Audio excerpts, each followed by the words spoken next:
r/AskReddit. Medical workers of Reddit, what were the most haunting last words you've heard from a patient?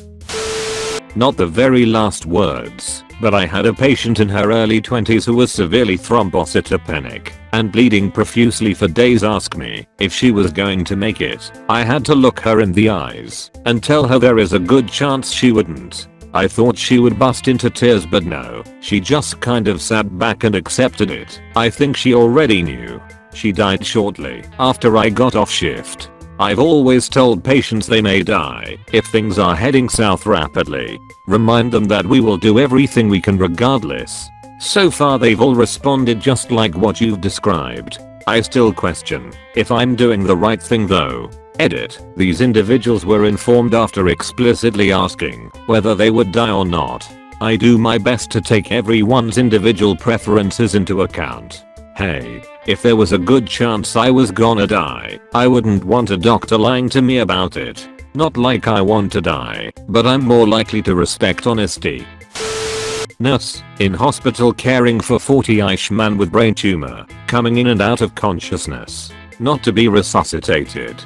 His 16-year-old daughter was crying non-stop for 12 hours. His wife, who had been given a few months to prepare herself, was calm and focused on her husband. I had to routinely check his level of consciousness, which involved talking to him in a loud voice, responds to auditory stimulation, which I did not like to do. So I asked his wife to do the loud voice part, so the voice he would hear would be hers, not mine, and she did so without hesitation.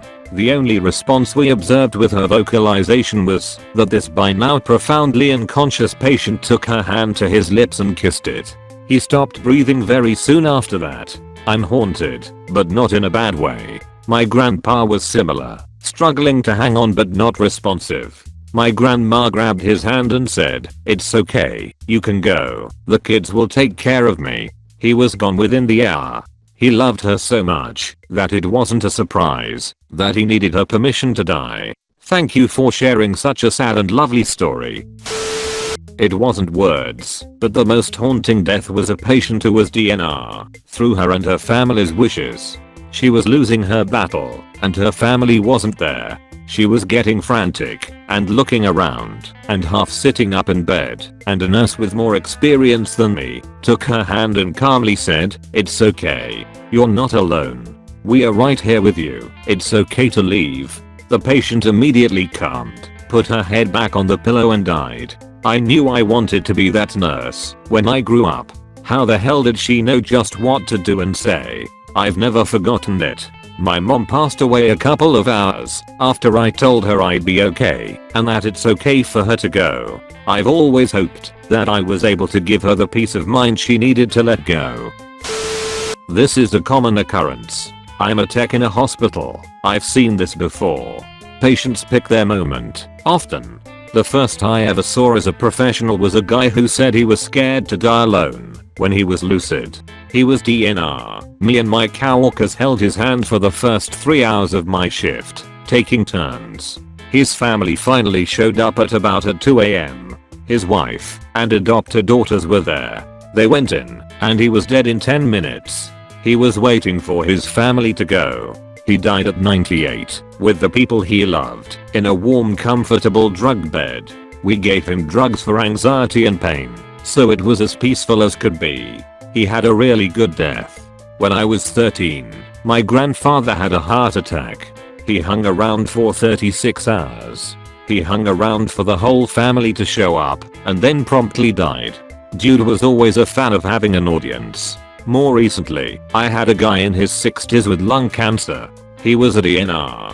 His wife said, "Honey, if tonight is the night, that's okay. I understand. I love you, and I always will." He gave a thumbs up, smiled, and died 10 minutes later. As a healthcare worker, I firmly believe you helped soothe her at the end. I think of it like falling asleep. You say, "Hey, it's okay. I got it from here," and then they can relax and let it go. Not a medical worker, but my friend's husband was dying from cancer. He'd done lots of chemo and one surgery, and overall his prognosis looked really good. He'd gone through another surgery and he was due to be released from the hospital a couple days after this story takes place. My friend had been with him and was going back home to sleep for the night. Just before she left his room, he said, "I'm going to miss you, my love," and obviously she thinks nothing of it, saying, "I'll miss you too. I'll be back in the morning." Couple hours later he was gone.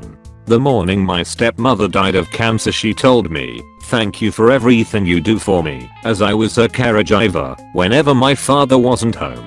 Like your friend, I never thought any of it either, but looking back I'm sure she knew that would be her last morning with me. I'm gonna ref your up, old man who never attended his dialysis appointments. A few hours later we had a fire right by his former room, so despite not being all that worrying at the time, he definitely was the only one that followed through on actually haunting us. That cagey old bastard actually did it. Not a medical worker, but I went with my father to say goodbye to my great uncle, his uncle. He was suffering from dementia and clearly on the way out, he no longer recognized people. My father was an only child and spent most of his time being raised by his uncles, as his father ran a farm all day. Anyway, we are sitting there and great uncle is snoozing. He suddenly wakes up and clearly sees my father and starts talking to him about a barn and describing it in great detail. Like, he's talking about where it is, the way the paint was flaking off in one corner, and so on. My father is quieter than normal and just saying yes over and over as he describes the barn. Then, just before great uncle loses consciousness, he describes going into the barn and setting it on fire. Turns out that my grandfather and great uncle were having a Hiluva dispute at one time and burned down the barn to get back at him. Everyone suspected, but never knew for sure.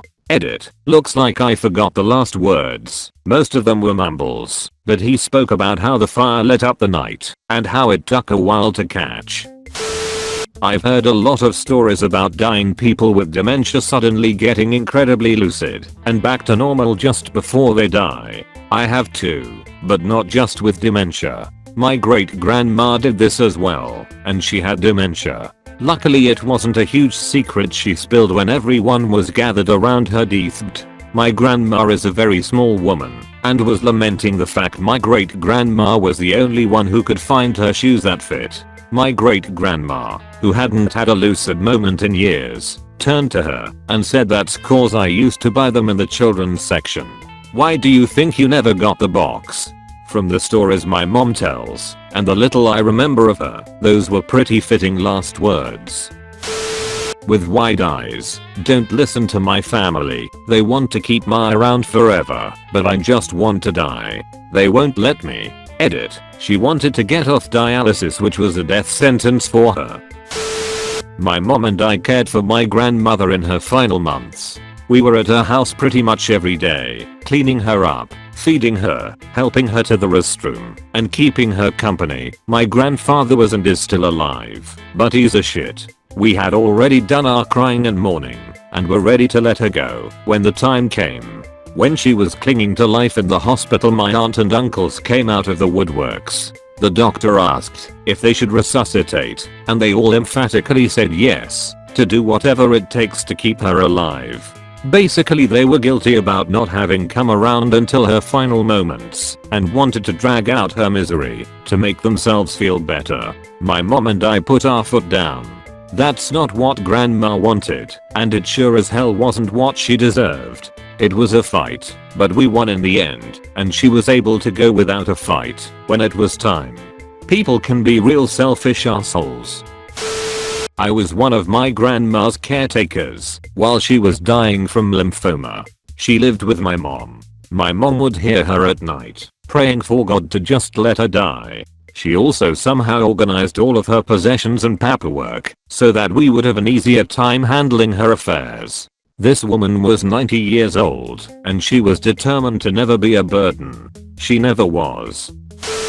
When I was training, I had a guy go into a massive cardiac arrest. We ended up working on him for over an hour and a half, because we kept getting him back then losing him again. He had wet himself during the arrest, which is common. It happens, and he just kept apologizing for making a mess. I was about 5 or 6 when my grandfather was on his deathbed. The last thing he did was put his hand on my shoulder and said, "No wonder you never liked my spicy food." And then he passed about 10 seconds later. We were all super confused. About 3 months later I almost died from suffocation after eating some salsa. At the hospital I was diagnosed with a capsaicin allergy, spicy food. To this day it still creeps me out. No one knew I was allergic before then, and I didn't show any signs either.